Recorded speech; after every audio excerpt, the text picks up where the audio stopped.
इस चैनल में जो भी डिस्कशन हम कर रहे हैं उसमें कोई भी इन्वेस्टमेंट रिकमेंडेशन नहीं है। जो भी कंटेंट्स ऑडियंस देख रही है वो सिर्फ उनके एजुकेशन और अवेयरनेस के लिए हैं। Welcome to this episode mutual globe से मैं राहुल नारायण। नमस्कार, म्यूचुअल ग्लोब से मैं मनोज श्रीवास्तव।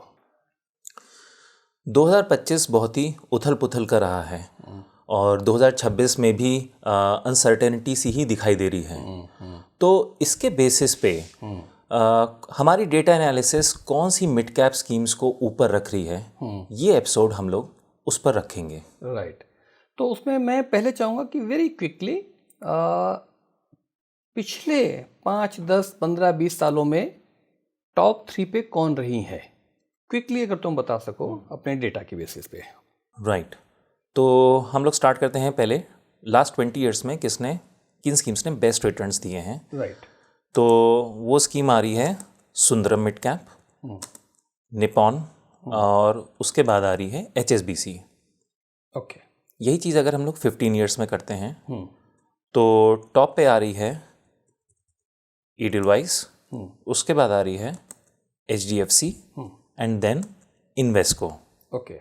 जो हम लोग देख रहे हैं जो 20 साल में जिन्होंने बेस्ट रिटर्न्स दिए वो लास्ट 15 ईयर्स में उन स्कीम्स ने बेस्ट रिटर्न्स नहीं दिए हैं। अब हम लोग 10 ईयर्स पे आते हैं। 10 ईयर्स में जो टॉप 3 स्कीम्स रही हैं वो हैं अगेन HDFC मिड कैप जो रिपीट हुई है, उसके बाद आई है ईडलवाइस और निपॉन। ओके। ओके। अब आते हैं लास्ट 5 ईयर्स पे। राइट। लास्ट 5 ईयर्स में बेस्ट रिटर्न्स दिए हैं मोतीलाल ओसवाल मिड कैप ने, उसके बाद दिए हैं again repeating HDFC mid cap और फिर Nippon mid cap which is again repeating. ठीक है। तो क्विकली ये अभी हमने बात कर ली। राइट। आज की डेट में व्हाट इज़ रेलेवेंट इज कि लास्ट ईयर क्या हुआ या उसके और 1-2 साल पहले क्या हुआ। लेकिन यहाँ पे मेरा एक ऑब्जर्वेशन ये निकल के आ रहा है कि HDFC चूंकि 20 साल वाले पीरियड में थी नहीं, लेकिन जब से है तब से टॉप 3 में जगह बनाए हुए है। Right. Consistency is very very important, number 1। अब इधर हम देखेंगे रिसेंट में क्या हुआ, बट एटलीस्ट ये 5 से 20 साल की बात है। उसी तरह से निपॉन 20 साल पहले थी, तो 4 पीरियड जो हमने लिए 5, 10, 15, 20, उसमें से 3 पीरियड में राइट टॉप 3 पे रही है। दिस इज अगेन अच्छी चीज है। एडलवाइस 10 और 15 साल में थी, 5 में नहीं है। मोतीलाल 5 में थी, इधर नहीं है क्योंकि हमारे सामने तो रिसेंट डेटा भी दिखाई पड़ रहा है। यहाँ पर एक चीज़ जो हम लोग एक सिस्टम के हिसाब से बोलते रहे, देखिए प्रेडिक्शन कुछ नहीं हो सकता, सिस्टम आपको बनाने पड़ते हैं। तो मोतीलाल का आप देखिए पी रेशियो सबसे ज़्यादा दिख रहा है, और हम हर एपिसोड में मोतीलाल बोलते थे जब उसकी परफॉर्मेंस अच्छी भी आती थी कि पी रेशियो कंसर्न वाली बात है, और वो अभी हमको दिखाई पड़ रहा है। तो इसका आप आगे भी ऑडियंस ध्यान रखे। राइट। तो अब ये तो बात हो गई राहुल जो कि हिस्ट्री थी।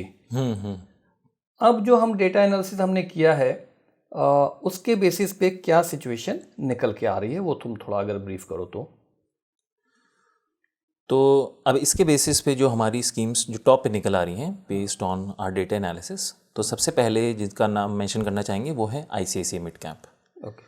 तो हमारा जो क्राइटेरिया होता है हम लोग निफ्टी 500 से उसकी परफॉर्मेंस कंपेयर करते हैं, निफ्टी लार्ज एंड मिड से करते हैं, और फाइनली निफ्टी मिड कैप के इंडेक्स से हम लोग कंपेयर करते हैं।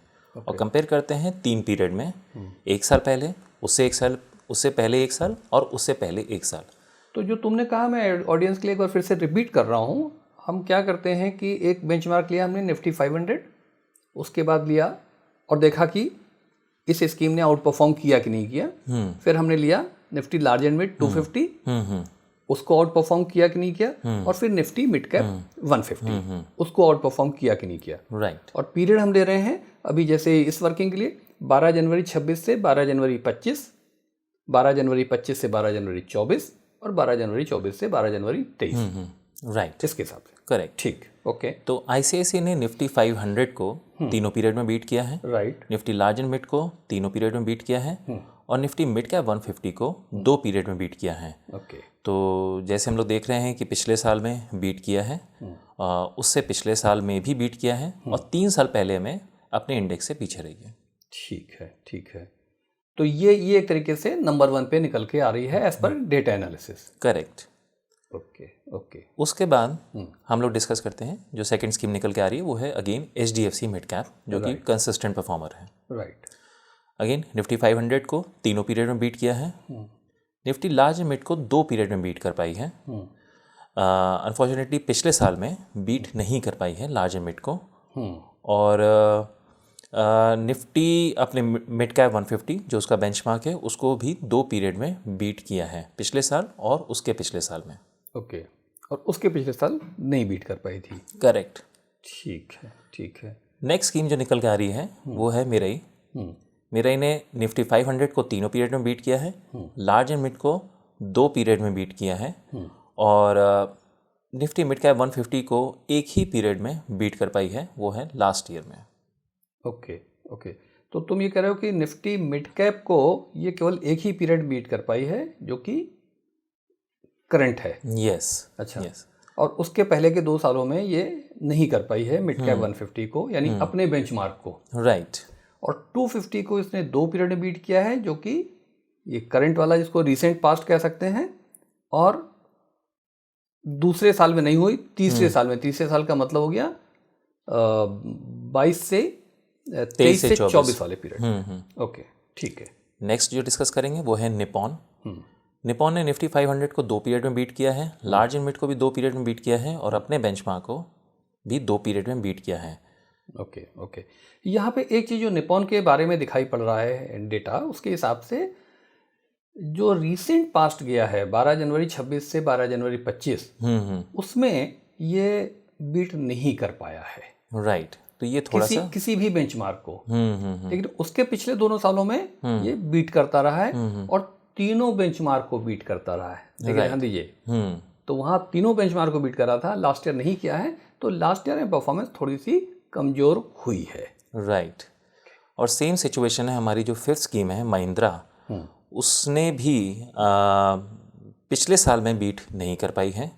उसके पिछले सालों में बीट किया है, लेकिन पिछले साल में थोड़ी परफॉर्मेंस डाउन है, की भी डाउन रही है, क्योंकि कैटेगरी खुद ही अपने आप में थोड़े स्ट्रेन के अंदर है। Right right right.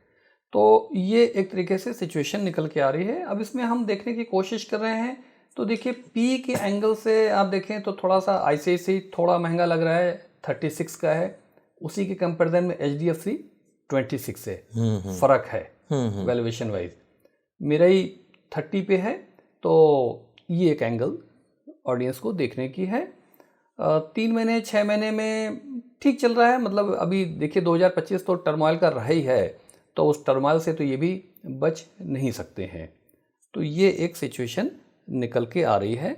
अब इनके अगर हम रिस्क रेशियोज़ को थोड़ा सा देखने की कोशिश करें, तो चूंकि और रिस्क रेशियोज हमने ये 1 साल के लिए हैं, तो अब 1 साल के हिसाब से तो क्लियर कट है कि भाई अगर स्कीम की परफॉर्मेंस अच्छी रही है तो अल्फ़ा बेटर जनरेट कर दिया है। तो उस हिसाब से अल्फ़ा में आप समझिए कि ICICI प्रूडेंशियल ने काफ़ी अच्छा जनरेट किया है, और HDFC ने भी ठीक किया है, मिरई ने थोड़ा बेहतर किया है, और बाकी 2 स्कीमें अपना अल्फ़ा नहीं जनरेट कर पाई हैं, नेगेटिव रही हैं।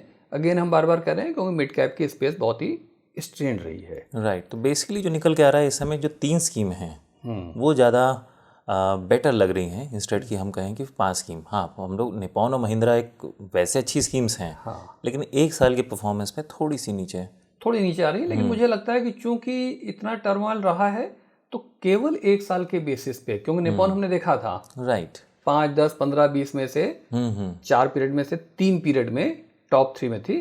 तो ये साल पे नज़र जरूर रखें और थोड़ा सा वॉचफुल रहें।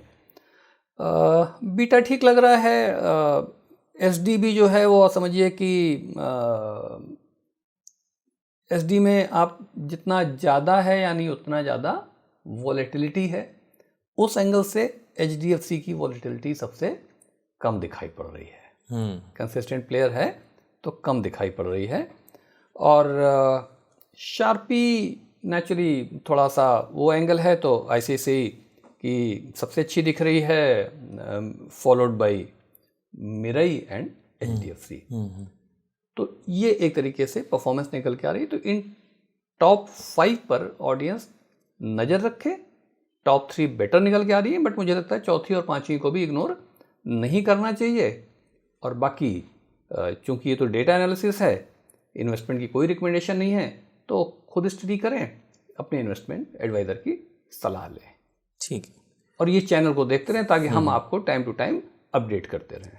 ठीक, करेक्ट। तो इसके बेसिस पे ऑडियंस के कोई क्वेश्चंस हैं तो प्लीज़ आप उन्हें कमेंट्स में पूछ सकते हैं, हम उन्हें अगले एपिसोड्स में आंसर करने की कोशिश करेंगे। अगर ये एपिसोड आपको अच्छा लगा हो तो प्लीज़ इसे लाइक करिए, शेयर करिए और सब्सक्राइब करिए। तब तक के लिए goodbye. Goodbye, thank you.